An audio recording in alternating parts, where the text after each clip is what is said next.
Hello বন্ধুরা, আজকে 12ই June এবং 11ই জুনের দিকে আমাদের দক্ষিণ পশ্চিম মৌসুমী বায়ু উত্তরবঙ্গের বেশিরভাগ অঞ্চলেই বর্ষার প্রবেশ করেছে। বিশেষ করে আমাদের উত্তর দিনাজপুর, দক্ষিণ দিনাজপুরে বেশ কিছু অঞ্চলে দক্ষিণ পশ্চিম মৌসুমী বায়ু প্রবেশ করে গেছে। শুধু আমাদের উত্তরবঙ্গের মালদা জেলাতেই দক্ষিণ পশ্চিম মৌসুমী বায়ু প্রবেশ করতে বাকি রয়েছে এবং আগামী 24 ঘন্টার মধ্যে আমাদের দক্ষিণবঙ্গের দিকে দক্ষিণ পশ্চিম মৌসুমী বায়ু পা রাখতে চলেছে। তারই ফলে দক্ষিণবঙ্গে প্রচণ্ড আকারে বৃষ্টিপাতের সম্ভাবনা রয়েছে। বিশেষ করে ঠিক 11ই জুনের দিকে আমাদের দক্ষিণবঙ্গে পাক বর্ষার ভারী থেকে দু এক পশলা অতি ভারী বৃষ্টিপাত হচ্ছে। বিশেষ করে ঠিক আমাদের দুপুরের দিকে কলকাতা, হাওড়া, হুগলি, দুই বর্ধমান, দুই মেদিনীপুর, এদিকে বাঁকুড়া, পুরুলিয়া এবং হাওড়া, হুগলির বেশ কিছু অঞ্চল এবং ঝাড়গ্রামের দিকে দফায় দফায় বজ্রবিদ্যুৎ সহ বিক্ষিপ্ত ভারী বৃষ্টিপাত লক্ষ্য করা গেছে এবং কিছু অঞ্চলে 50 থেকে 60 কিলোমিটার বেগে কালবৈশাখী ঝড়ও হয়েছে এবং প্রচণ্ড বৃষ্টির কারণে কলকাতার আশপাশে জলমগ্ন হয়েছে বেশ কিছু অঞ্চলে। এছাড়াও আগামী 24 ঘন্টার মধ্যে আমাদের গাঙ্গে দক্ষিণবঙ্গে দক্ষিণ পশ্চিম মৌসুমী বায়ুটি প্রবেশ করতে পারে। এর ফলে দক্ষিণবঙ্গের দিকে ভারী থেকে অতি ভারী বৃষ্টিপাতের দু এক পশলা হওয়ার সম্ভাবনা রয়েছে। বিশেষ করে আমাদের উত্তরবঙ্গের দিকে গত 24 ঘন্টার মধ্যে আলিপুরদুয়ার এবং কোচবিহার দিকে কোথাও 100 থেকে কোথাও 150 মিলিমিটার অবধি বৃষ্টিপাত হচ্ছে এবং কিছু অঞ্চলে 60 থেকে 70 কিলোমিটার বেগে কালবৈশাখী ঝড়েরও দেখা মিলেছে। বিশেষ করে আগামী 24 ঘন্টার মধ্যে বর্ষা ক্রমশ ঠিক আমাদের পশ্চিম দিকে যত এগোতে শুরু করে দেবে উত্তর পশ্চিম দিকে, তার ফলে উত্তরবঙ্গের দিকে বৃষ্টির পরিমাণ তত বাড়ার সম্ভাবনা রয়েছে। বিশেষ করে জলপাইগুড়ি, আলিপুরদুয়ার এবং কোচবিহার দিকে 7 থেকে 20 সেন্টিমিটার এবং কিছু অঞ্চলে 20 সেন্টিমিটারের অধিক বৃষ্টিপাতের সম্ভাবনা রয়েছে।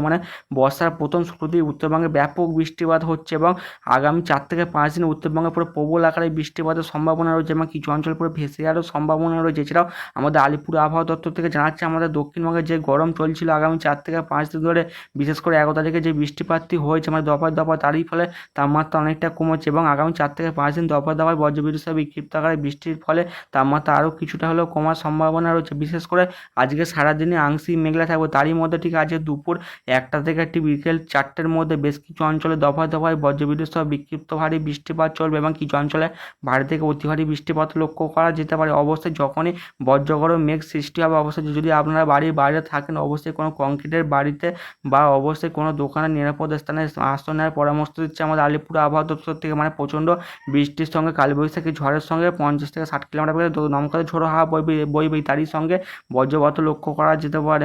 এখন বজ্রপাত প্রচণ্ড আকারে পড়তে শুরু করে দিয়েছে। এছাড়াও আমাদের আলিপুর আবহাওয়া দপ্তর থেকে জানাচ্ছে কলকাতার দিকেও প্রচণ্ড বৃষ্টির কারণে জলমগ্ন হতে পারে এবং কিছু কিছু ফসলের ক্ষয়ক্ষতিরও হওয়ার সম্ভাবনা রয়েছে। এছাড়া আমাদের আলিপুর আবহাওয়া দপ্তর থেকে জানাচ্ছে আগামী 24 ঘন্টার মধ্যে ঠিক আমাদের পূর্ব রাজ্যে অরুণাচল প্রদেশ, এইদিকে আমাদের আসাম, মেঘালয় এবং কেরালার দিকে ঠিক আমাদের দক্ষিণ ভারতে, এছাড়া আমাদের তামিলনাড়ু এবং আমাদের কর্ণাটকের বেশ কিছু অঞ্চলে ভারী থেকে অতি ভারী বৃষ্টির সঙ্গে 40 থেকে 50 কিলোমিটার বেগে দমকা ঝোড়া বইতে পারে এবং আগামী 24 ঘন্টার মধ্যে আন্দামান নিকোবর দ্বীপপুঞ্জের দিকেও ভারী থেকে অতি ভারী বৃষ্টির সঙ্গে দমকা ঝোড়া বইতে পারে। এদিকে আমাদের উত্তর ভারতে জম্মু কাশ্মীর, লাদাখ, গিরগিট এবং আমাদের মুজাফরাবাদ, মধ্যপ্রদেশ, পাঞ্জাব এবং উত্তরাখণ্ড এবং পশ্চিম উত্তরপ্রদেশের বেশ কিছু অঞ্চলে বজ্রবিদ্যুৎ সহ বৃষ্টিপাত হবে এবং সঙ্গে শিলা বৃষ্টিপাতেরও প্রবল সম্ভাবনা রয়েছে এবং 50 থেকে 60 কিলোমিটার, সর্বোচ্চ 70 থেকে 80 কিলোমিটার বেগে দমকা ঝোড়া বইতে পারে। বিশেষ করে চণ্ডীগড়, পাঞ্জাবের বেশ কিছু অঞ্চল এবং রাজস্থানের দিকে প্রবল ঝড়ের সম্ভাবনা রয়েছে। এছাড়াও বিদর্ভের দিকে 50 থেকে 60 কিলোমিটার বেগে দমকা ঝোড়া বইতে পারে। এছাড়াও আগামী 24 ঘন্টার মধ্যে ঠিক আমাদের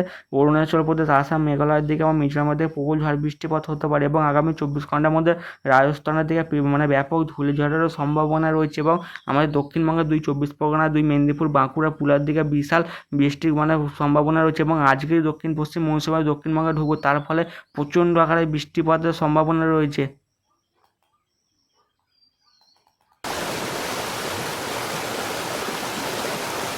এবং 11 তারিখের দিকে আমাদের উত্তর ভারতের দিকে জম্মু কাশ্মীর, লাদাখের দিকে নতুন করে একটি পশ্চিমী ঝঞ্ঝা ঢুকেছে, তারই ফলে উত্তর ভারতের দিকে প্রচণ্ড আকারে বৃষ্টিপাতের সম্ভাবনা রয়েছে এবং আজকে ঠিক বিকাল 4টা থেকে 5টার মধ্যে দুপুর পেরিয়ে ঠিক আমাদের সন্ধ্যার মুখের দিকে আমাদের 2 চব্বিশ পরগনার দিকে হালকা থেকে মাঝারি এবং কিছু অঞ্চলে বজ্রবিদ্যুৎ সহ ভারী বৃষ্টিপাত হয়। বিশেষ করে ঠিক আমাদের দক্ষিণ 24 পরগনা, ঠিক সুন্দরবন লাগোয়া অঞ্চলগুলির কাকদ্বীপ, এদিকে সাগরদ্বীপ, হলদিয়া, এদিকে নয়াচড়ের দিকে এবং কাছের দিকে ডায়মন্ড হারবার দিকে এবং ক্যানিং, ফেসারগঞ্জের দিকে এবং আমাদের ঠিক মেদিনীপুরের ঠিক আমাদের দীঘার দিকে বজ্রবিদ্যুৎ সহ ভারী বৃষ্টিপাতের সঙ্গে 50 থেকে 60 কিলোমিটার বেগে দমকা ঝোড়া বইতে পারে এবং কলকাতা, হাওড়া, হুগলির দিকেও হালকা থেকে মাঝারি এবং কিছু অঞ্চলে ভারী বৃষ্টিপাত হয়। যত বজ্রগড় মেঘ যত ঘনীভূত হবে তত বৃষ্টির পরিমাণ বাড়ার সম্ভাবনা রয়েছে এবং আজকে বিশাল ব্যাপক বৃষ্টিপাতের সম্ভাবনা রয়েছে দক্ষিণবঙ্গের বেশিরভাগ অঞ্চলে এবং আজকে উড়িষ্যার দিকে ব্যাপক ঝড় বৃষ্টিপাত লক্ষ্য করা যেতে পারে সন্ধ্যার মুখের দিকে 5টা থেকে সন্ধ্যা 7টার মধ্যে। বিশেষ করে ভুবনেশ্বরের দিকে এবং দীঘার দিকে, ঠিক পারাদ্বীপের দিকে, ভদ্রক, এদিকে চাঁদিপুর, এদিকে কেন্দুঝড়গড়ের দিকে দফায় দফায় বজ্রবিদ্যুৎ সহ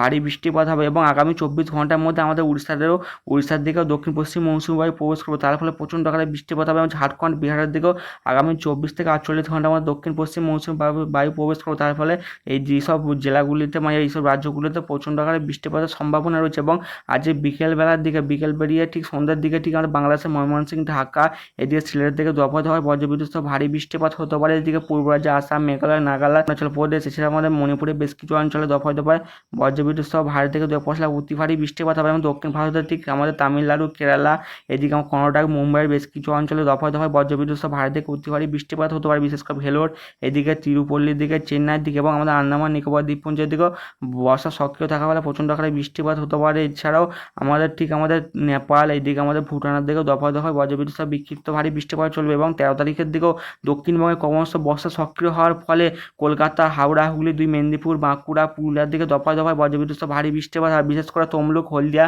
কলকাতা, ভাটপাড়া, দশঘরা, এদিকে আমাদের হাবড়া, ক্যানিংয়ের দিকে বৃষ্টির পরিমাণ বেশি থাকতে পারে এবং ঘন ঘন বাজপাটারও ঘটনা ঘটতে পারে। রবিবারের দিকেও আমাদের কলকাতা, হাওড়া, হুগলির দিকে দফায় বজ্রবিদ্যুৎ সহ বিক্ষিপ্ত ভারী বৃষ্টিপাত হয়, বিশেষ করে যত দক্ষিণ পশ্চিম মৌসুমি উত্তর পশ্চিম দিকে অগ্রসর হবে, তার ফলে কলকাতা, হাওড়া, হুগলির দিকে বৃষ্টির পরিমাণ বাড়ার সম্ভাবনা রয়েছে। উপগ্রহ চিত্র থেকে দেখা যাচ্ছে কলকাতা, হাওড়া, হুগলির ওপর আংশিক মেঘলা আকাশ এবং আগামী 3 থেকে 4 ঘন্টার মধ্যে বিশেষ করে উপকূলের দিকে 24 পরগনা, 2 মেদিনীপুরের দিকে হালকা থেকে মাঝারি বৃষ্টিপাতের সম্ভাবনা রয়েছে। বৃষ্টির পরিমাণ বেশি থাকার সম্ভাবনা রয়েছে আজ দুপুর 2টো থেকে বিকাল 4টে থেকে 5টার মধ্যে, মানে দফায় বজ্রবিদ্যুৎ সহ বিক্ষিপ্ত ভারী বৃষ্টিপাত হবে এবং সঙ্গে 50 থেকে 60 কিলোমিটার বেগে দমকা ঝোড়া বইতে পারে।